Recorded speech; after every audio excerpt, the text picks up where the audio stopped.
এই নোটগুলি স্কিল যোগীর গাইডবুক থেকে নেওয়া হয়েছে। লিঙ্ককে নিচে বিবরণে দেওয়া আছে। এখন আমরা শিখব 19 শতকের বাংলায় সমাজ সংস্কার সম্পর্কে।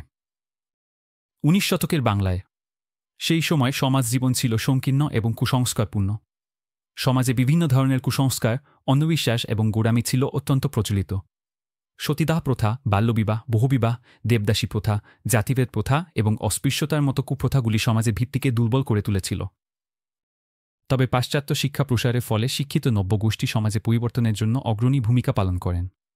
তারা সতীদাহ প্রথার বিলুপ্তি, বাল্যবিবাহ রোধ এবং নারী শিক্ষার প্রসারের মতো বিভিন্ন গুরুত্বপূর্ণ সংস্কার আন্দোলন পরিচালনা করেন।